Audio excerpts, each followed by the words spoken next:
Bom, vou falar um pouco da... Tem como suspender isso aqui? Não. Uns casos interessantes, até bastante simples, mas que a gente achou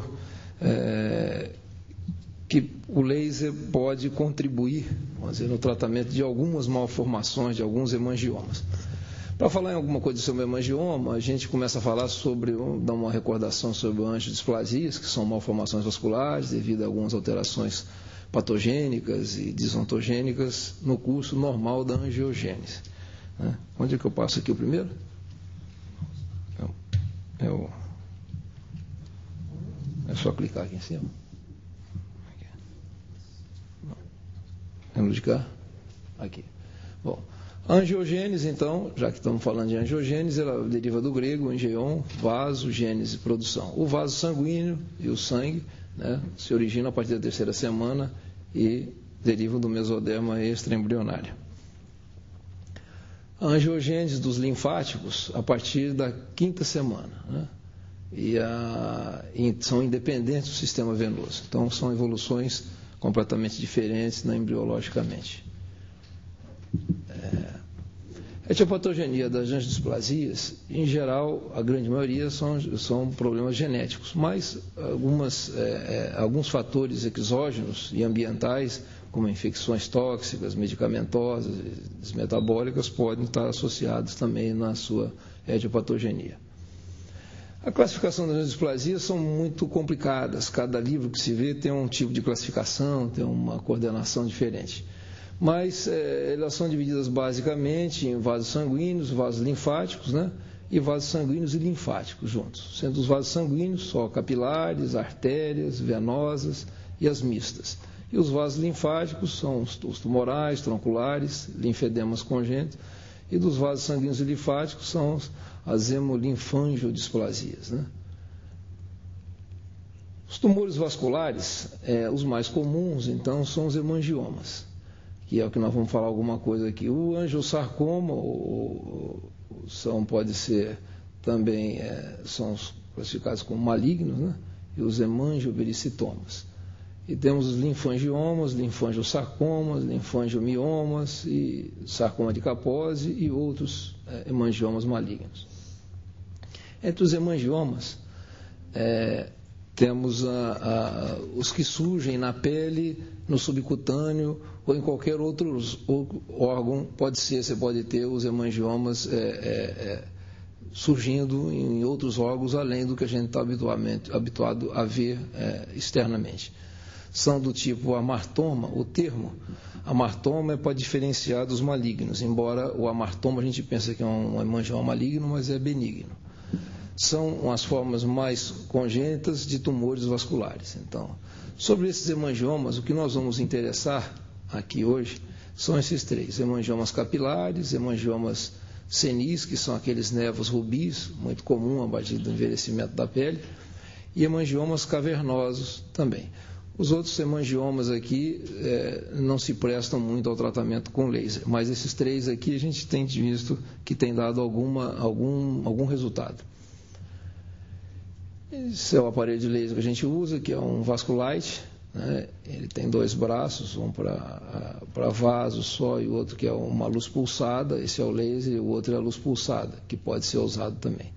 Inicialmente a gente começou a trabalhar alguma coisa na face, só para lembrar, com essas veias maiores que surgem nas pessoas que fazem, às vezes, cirurgia plástica, e elas têm umas veias na região frontal muito dilatadas.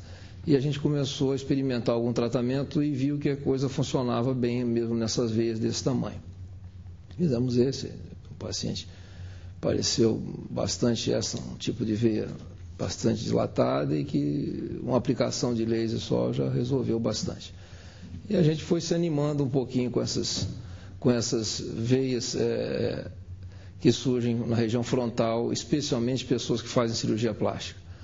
A partir daí a gente começou a ver também essas telangiectasias nasais um pouco maiores e com bom resultado. Daí começou a surgir o aparecimento de alguns hemangiomas comuns, às vezes de gravidez, pós-gestacionais, e a gente viu que também apenas uma aplicação de laser já tinha dado um excelente resultado para tratamento daqueles pequenos hemangiomas. Então, e a gente foi se animando. Aí um hemangioma de boca, a gente fez também uma aplicação, teve um bom resultado, até que começou a surgir uma coisa um pouco maior. Essa é uma paciente bastante preocupada com esse tipo de hemangioma, ela sofria muito tempo, ninguém quis operar, mesmo porque tinha que ressecar boa parte do lábio, etc., uma cirurgia complicada, e ela também não queria. E aí apareceu no consultório, e a gente então experimentou, pela primeira vez, eu também não sabia que resultado ia dar, mas eu tinha visto alguma coisa, literatura, pouco, e experimentamos uma aplicação de laser, e alguns dias depois ela voltou, a gente tinha machucado bastante o lábio dela, mas viu que melhorou bastante, o aspecto ficou bastante bom em apenas uma sessão. E ela então retornou agora no mês 7, já assim, eu pensei até que ela tivesse desaparecido, esperando algum processo chegar por trás, porque o doente não aparecia mais no consultório, mas ela voltou em 2008, ela veio até agradecer e saber se eu não podia fazer mais alguma coisa para melhorar um pouco mais, que ela tinha melhorado bastante. E aí a gente fez mais uma sessão, só que agora não voltou. Esse aí foi agora em agosto. Eu fiz mais uma outra sessão, ele machuca bastante, dá umas lesões e tal, mas depois a coisa parece que fica boa. Aí eu fiz na perna também, esse hemangioma mais tamanho, hemangioma capilar, esse hemangioma simples, e a gente foi fazendo, e aquilo foi clareando, até que ficou assim. Então ficou um resultado bastante bom, deu uma manchinha branca ali, uma despigmentação um pouco maior, mas teve um resultado bastante expressivo, muito bom, praticamente quase que desapareceu essas manchas telangiectásicas superficiais. Aí surgiu essa moça aqui, a Thaís, no ano passado, também com esse volumoso hemangioma aí no lábio, e a gente tentou já com aquela outra passada que eu vi que a coisa tinha dado algum resultado, mas a paciente ainda não tinha voltado nessa época para eu ver como é que tinha ficado realmente. Eu falei, olha, eu fiz num caso, a moça achei que ficou bom, mas ela sumiu. Você quer experimentar? Ela fez o primeiro, na primeira semana ele ficou inchado, demasiado, ficou assim, mas depois a gente viu que a coisa ficou bastante boa e ele ficou praticamente quase resolvido. Já fizemos mais uma sessão nela e agora ela está para voltar aí para ver como é que ficou, mas ela ficou muito satisfeita com o resultado que teve, que daquele tumor enorme que tinha no lábio, para esse aqui apenas uma sessão de endolaser.